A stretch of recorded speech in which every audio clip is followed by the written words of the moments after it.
ஐம்புலன்னா ஐந்தறிவுன்னு சொல்கிறாங்க. ஐந்தறிவுன்னா என்ன? ஐம்புலன்களிலிருந்து பெறப்படக்கூடிய அறிவு தான் ஐந்தறிவுன்னு சொல்கிறாங்க.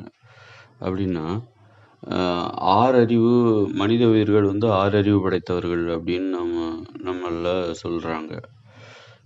அப்படிங்கும்போது அந்த ஆறறிவுன்னா அந்த ஆறாவது புலன் எது? ஆறாவது அறிவுன்னு ஒன்று இருக்குது அப்படின்னா அந்த அறிவு வந்து இன்னொரு ஆறாவதாக உள்ள ஒரு புலனிலிருந்து தானே நமக்கு கிடைக்கணும். அப்படின்னா அந்த ஆறாவது புலன் எது? ஐந்தறிவு. கண்களிலிருந்து புலன்கிறது நம்ம இந்த உடலை வந்து பாதுகாப்பதற்காக ஒவ்வொரு புலனும் வந்து ஒரு அனுபவத்தின் மூலம் ஒரு அறிவை வைத்துக் கொள்ளுகிறது.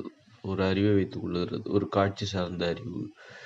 இப்படிப்பட்ட காட்சி வந்து இப்படிப்பட்ட தன்மை உடையதாக இருக்கும். தொடுதல் உணர்வு, அப்புறம் வந்து ஐந்தறிவு, சுவை உணர்வு, செவி ஒலி உணர்வு,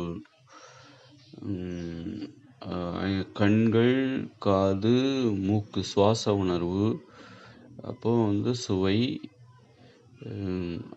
அப்புறம் வந்து தொடு உணர்வு, இப்படி ஐந்து புலன்களிலிருந்து பெறப்படக்கூடிய அறிவு ஐந்தறிவு. எப்படி என்றால் ஆறறிவு என்றால் ஆறாவது புலனிலிருந்து தானே அது பெறப்பட வேண்டும். அப்படி என்றால் அந்த ஆறாவது புலன் எது? அப்படி ஆக நம்ம வந்து பிற உயிரினங்களைப் போல ஐந்தறிவு படைத்தவர்கள் தான். ஐந்தறிவு படைத்த நமக்கும் 5 புலன்கள் தான் இருக்கிறது பிற உயிரினங்களைப் போன்று. அப்படி என்றால் நாமும் ஐந்தறிவு உயிரினங்கள் தான்.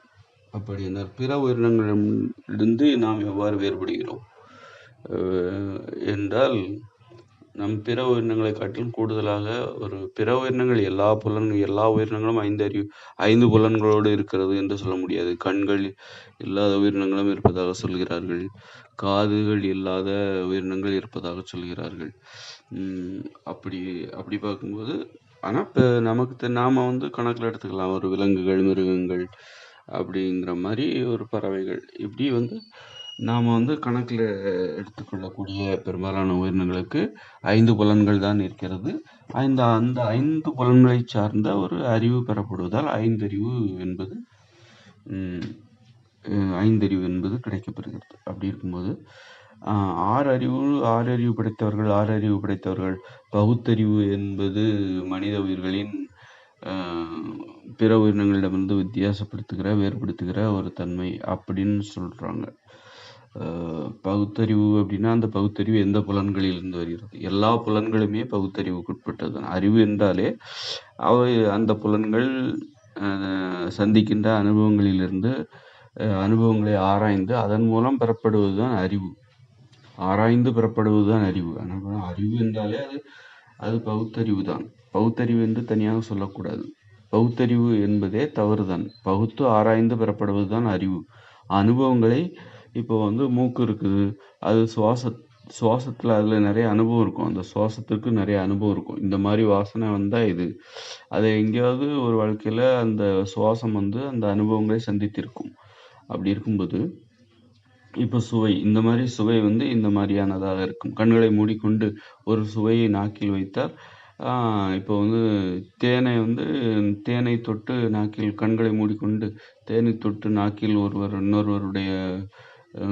இன்னொருவருடைய கண்களை மூடிக்கொண்டு அவரது நாக்கில் தேனை தொட்டு அவரது நாக்கில் வைக்கும் பொழுது அவர் அதை தேன் என்கிறார். எப்படி? அவருக்கு அப்படி ஒரு அனுபவம் இருக்குது. தேனை சுவைத்த அனுபவம் அவருக்கு ஏற்கனவே இருப்பதால் அது தேன், அந்த சுவை என்பது தேன் என்று அவரால் சொல்ல முடிகிறது.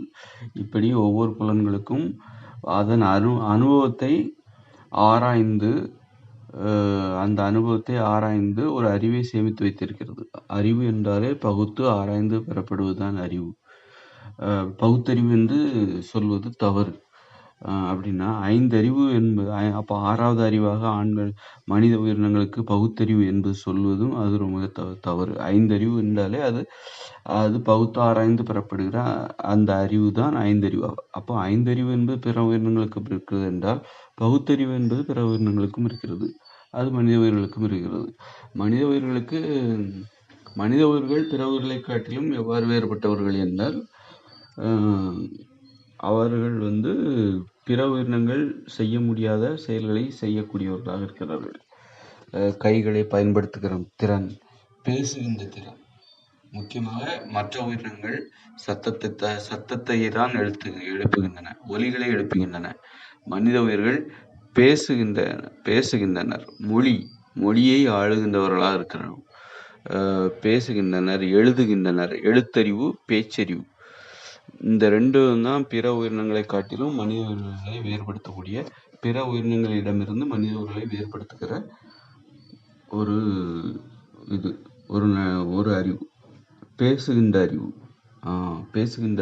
எழுதுகின்ற அறிவு, மொழி குறித்த அறிவு, மொழி பற்றிய அறிவு, மொழியை பயன்படுத்துகிற அறிவு. பேசுகின்ற அறிவும் எழுதுகின்ற அறிவும் தான் பிற உயிரினங்களிடமிருந்து மனித உயிர்களை வேறுபடுத்துகிறது என்றால், அதற்கு பயன்படுவது எது? பேசுவதற்கும் எழுதுவதற்கும் பயன்படுவது எது? மொழி. அப்போ மொழி சார்ந்த அறிவு தான் மனித உயிர்களை பிற உயிரினங்களிடமிருந்து வேறுபடுத்துகிறது. மொழி என்பது என்னன்னா, உணர்வுகளை மொழிபெயர்க்கிறார்கள். பிற உயிரினங்கள் உணர்வுகளை சத்தங்களாக வெளிப்படுத்துகின்றன, ஒலிகளாக வெளிப்படுத்துகின்றன. ஆனால் மனித உயிர்கள் அதே ஒலியை, சத்தத்தை மொழியின் மூலமாக முறைப்படுத்துகிறார்கள். அதற்கு முறையான வடிவம் கொடுக்கிறார்கள், தெளிவான வடிவம் கொடுக்கிறார்கள். அந்த தெளிவான வடிவம் மனித உயிர்களுக்கு தேவையாக இருக்கிறது. சத்தத்தை புரிந்து கொள்கிற திறன், ஒலிகளை புரிந்துகிற திறன், அதாவது ஒலிகள் மூலம், சத்தங்களின் மூலம் பிற உயிரினங்கள் தங்களுடைய உணர்வுகளை வெளிப்படுத்துகிறது. அந்த சத்தத்தையும் ஒலிகளையும் தெளிவாக புரிந்து கொள்கிற திறன் பிற உயிரினங்களுக்கு இருக்கிறது. ஆனால் மனித உயிர்களுக்கு வெறும் சத்தத்தின் மூலமாகவும் வெறும் ஒலிகளின் மூலமாகவும் மனித உணர்வுகளை புரிந்து கொள்கிற திறன் மனித உயிர்களுக்கு இல்லை. இப்போ அதாவது ஒரு மனித உயிர்கள் சக மனித உயிர்கள் ஒரு சத்தத்தை எழுப்புகிறது. இப்போ உதாரணத்துக்கு ஒரு குழந்தை அழுகிறது, அல்லது அழுது கொண்டிருக்கிறது, அல்லது சத்தமிடுகிறது. அதை பார்க்கின்ற தாய்க்கு குழப்பமாக இருக்கிறது. குழந்தை ஏன் சத்தமிடுகிறது? எதற்காக கத்தி கொண்டிருக்கிறது? ஒன்றுமே புரியவில்லையே. அந்த குழப்பம் என்பது அந்த தாய்க்கு ஏற்படும். பிற்பாடு அந்த குழந்தை வளர்ந்து தனக்கு ஏதாவது வயிற்று வலி ஏற்பட்டாலோ அப்பொழுதும் கத்து கொண்டிருந்தால் அல்லது சத்தம் போட்டு கொண்டிருந்தால் தனக்கு என்ன ஏற்படுகிறது என்பதை தனது தாயிடம் சொல்ல தெரியாமல் கத்தி கொண்டிருந்தால் அப்போதும் அந்த தாய் குழப்பமடைவாள். ஆதலால் அந்த குழப்பத்தை தவிர்ப்பதற்காகத்தான், தெளிவாக புரிந்து கொள்ள வேண்டும் என்பதற்காகத்தான் மொழி என்பதை மனித உயிரினங்கள் கண்டுபிடித்தார்கள். அது மனித உயிர்களுக்கு தேவையாக இருக்கிறது. பிற உயிரினங்களை காட்டிலும் மனித உயிர்கள் உணர்வுகளை தெளிவாக புரிந்து கொள்வதில் குறைபாடு உடையவர்கள். அந்த குறைபாட்டை போக்குவதற்காகத்தான் மொழி என்பதை கண்டறிந்து அந்த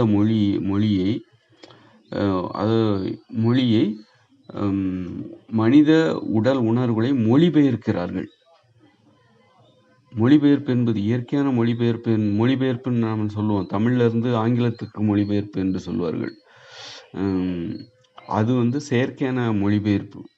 அது தற்போதைய காலத்துல தான் இது போன்ற மொழிபெயர்ப்புகள்லாம் நடைகின்றன. உண்மையான இயற்கையான மொழிபெயர்ப்பு என்பது என்னவென்றால், நமது உணர்வுகளை நாம் பேசுகின்றோம் என்றால் பிற உயிரினங்கள் சத்தத்தையும் ஒலிகளையும் எழுப்பி தனது உணர்வுகளை வெளிப்படுத்துகிறது. ஆனால் மனித உயிர்கள் என்ன பண்ணுகிறார்கள் என்றால், தனது உணர்வுகளை மொழியின் வாயிலாக மொழிபெயர்க்கிறார்கள். பேசுவதே என்பது மொழிபெயர்ப்பு தான். நாம் பேசுவது, எனக்கு வயிற்று வலிக்கிறது, எனக்கு தூக்கம் வருகிறது என்று நாம் சொல்வது என்பதே அது ஒரு மொழிபெயர்ப்பு தான். அதுவே ஒரு உணர்வுகளை மொழிபெயர்ப்பது. பிற உயிரினங்கள் வயிற்று வலிக்கிறது என்றால் சத்தம் போடும். நாம் என்ன பண்ணுகிறோம்? மொழியின் வாயிலாக அந்த சத்தத்தை முறைப்படுத்தி, ஒழுங்குபடுத்தி, தெளிவுபடுத்தி வெளிப்படுத்துகிறோம். மொழி வாயிலாக பெயர்க்கிறோம்.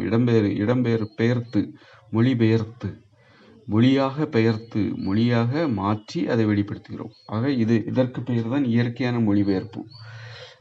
மொழிபெயர்ப்பு என்பது மனித இனம் உயிருள்ள வரை அது நடந்து கொண்டுதான் இருக்கும்.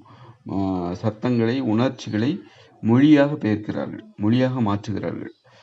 சத்தமாக வெளிப்பட வேண்டிய ஒரு உணர்வினை அவர்கள் மொழியாக மாற்றுகிறார்கள். அதற்கு பெயர் தான் மொழிபெயர்ப்பு.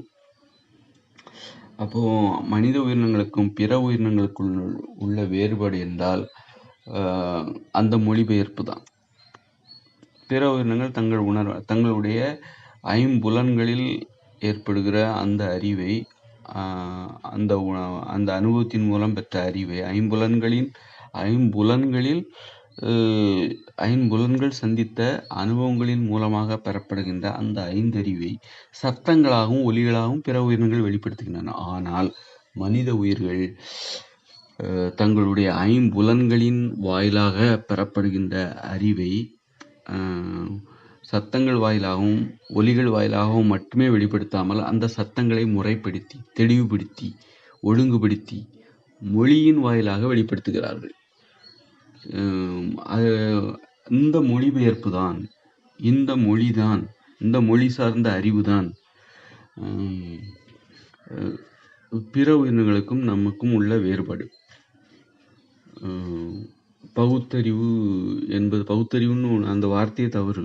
அறிவு என்றாலே பகுத்து ஆராய்ந்து பெறப்படுவதுதான். பகுத்தறிவு அனைத்து உயிரினங்களுக்கும் உண்டு. அந்த பகுத்தறிவு என்பது அனைத்து உயிர்களுக்கும் உண்டு. அந்த பகுத்தறிவை பிற உயிரினங்கள் எவ்வாறு வெளிப்படுத்துகின்றன என்றால் சத்தங்கள் வாயிலாகவும் ஒலிகள் வாயிலாகவும் வெளிப்படுத்துகின்றன. ஆனால் மனித உயிரினங்கள் அந்த பகுத்தறிவை இந்த ஐம்புலன்களும் தங்களுடைய அனுபவங்கள் சார்ந்து பெறப்பட்ட அறிவை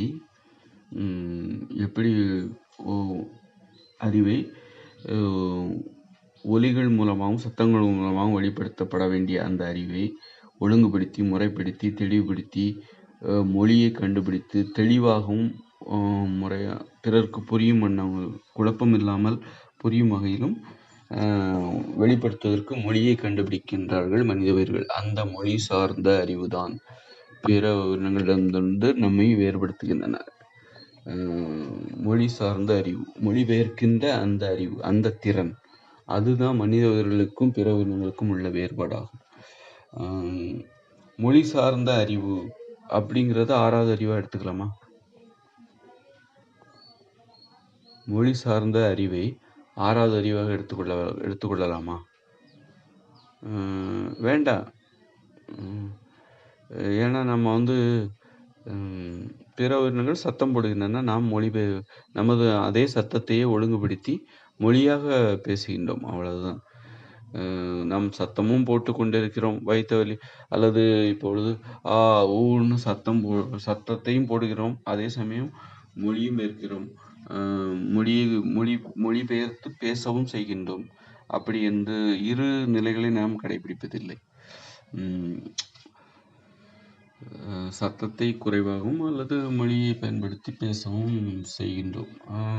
அதனால 6வது அறிவு 6 அறிவு படைத்தவர்கள் என்று சொல்வது அதுக்கு ரொம்ப முக்கியத்துவம் கொடுக்க வேண்டாம். அது மனித உயிர்கள் 6 அறிவு படைத்தவர்கள் இல்லை 7 அறிவு படைத்தவர்கள் கூட சொல்லுங்க, அல்லது 8 அறிவு 100 அறிவு படைத்தவர்கள் என்று கூட சொல்லுங்கள். அது பெரிய முக்கியத்துவம் கொடுக்க வேண்டிய அவசியம் கிடையாது. புரிஞ்சுக்கிட்டா போதும், பிற உயிரினங்களுக்கு நமக்கும் என்ன வேறுபாடு அப்படின்னு புரிஞ்சுக்கிட்டா போதும். அதுமாதிரி பிற உயிர்கள் செய்ய முடியாத செயல்களை நாம் செய்து கொண்டிருக்கிறோம். கைகள் மூலமாக, நமது கைகளின் செயல்பாடுகள் மூலமாக பிற உயிரினங்கள் நமது கைகள் கருவிகளை கையாளுகின்ற திறன் நமக்கு இருக்கிறது. ஒரு கல்லை எடுத்து, கம்பை எடுத்து, மரக்கிளையை எடுத்து எரிகின்ற, வீசுகின்ற, அடிக்கின்ற, அந்த கருவியை கையாண்டு ஒரு செயலை செய்கின்ற, ஒரு நிலத்தை உழுகின்ற, எழுதுகின்ற, முக்கியமாக கைகளால் செய்ய முடிகின்ற மிக முக்கியமான செயல் என்னன்னா, இப்போ நாம் என்ன சொன்னோம் அப்படின்னா, மொழி சார்ந்த அறிவு தான் பிற உயிரினங்களிடமிருந்து நம்மை வித்தியாசப்படுத்துகிறது என்று சொன்னோம் அல்லவா? அப்படி என்றால் அந்த கைகள் செய்கின்ற பிற உயிரினங்கள் செய்ய முடியாத செயல் என்னவாக இருக்கும் என்றால், இப்போ பிற உயிரினங்களும் ஒரு எறும்பு புற்றை கட்டுகிறது, கரையான் புற்று கட்டுகிறது, மண்ணை சேர்த்து ஒரு உயரமான புற்றை கட்டுகிறது, குருவி கூடு கட்டுகிறது, குருவியான தேன் கூடு கட்டுகிறது, ஒரு எலி ஒரு துளை போட்டு நிலத்தில் துளை போட்டு ஒரு ஆழமாக ஒரு குழியை தோண்டி கொண்டு செல்கிறது. ஆக பிற எல்லா உயிரினங்களும் தங்கள் உடலால், தங்கள் கைகளாலோ கால்களாலோ ஏதோ ஒரு செயல்களை செய்கின்ற திறன் அவைகளுக்கு இருக்கிறது. அப்படி என்றால் மனித உயிர்களுக்கும் பிற உயிரினங்களுக்கும் என்ன வேறுபாடு இருக்கிறது என்றால், நாம் ஏற்கனவே சொன்னோம், மனித உயிர்களுக்கும் பிற உயிரினங்களுக்கும் உள்ள வேறுபாடே மொழிபெயர்ப்பு தான். மொழியை பயன்படுத்துகிற அந்த திறன்தான், பேசுகின்ற அந்த திறன். பிற உயிரினங்கள் சத்தங்களை எழுப்புகின்றன, மனிதர்கள் பேசுகின்றனர். பேசுவதன் மூலமாக தங்களுடைய உணர்ச்சிகளை, ஒலியை முறைப்படுத்தி, தெளிவுபடுத்தி, ஒழுங்குபடுத்தி வெளிப்படுத்துகின்றனர். குழப்பம் இல்லாமல் பிறர் புரிந்து கொள்ளும்படி வெளிப்படுத்துகின்றனர். அப்போ மொழிதான் பிற உயிரினங்களிடமிருந்து மனித உயிர்களை வேறுபடுத்துகிறது என்று சொன்னோமே. ஆனால் அப்போ நாம் கைகள் மூலம் செய்யக்கூடிய பிற உயிரினங்கள் செய்ய முடியாத செயல் என்னவென்றால் எழுத்துதான். அப்போ பிற உயிரினங்கள் செய்ய முடியாத செயல் பேசுவது, மொழியை பயன்படுத்தி பேசுவது, மொழிபெயர்ப்பது. அதுதான் பிற உயிரினங்கள் செய்ய முடியாத செயல்களிலிருந்து நம்மை வேறுபடுத்துகிறது என்று சொன்னோமே. ஆனால் அப்போ கைகள் செய்யக்கூடிய பிற உயிரினங்கள் செய்ய முடியாத செயல் எது என்று சொன்னால்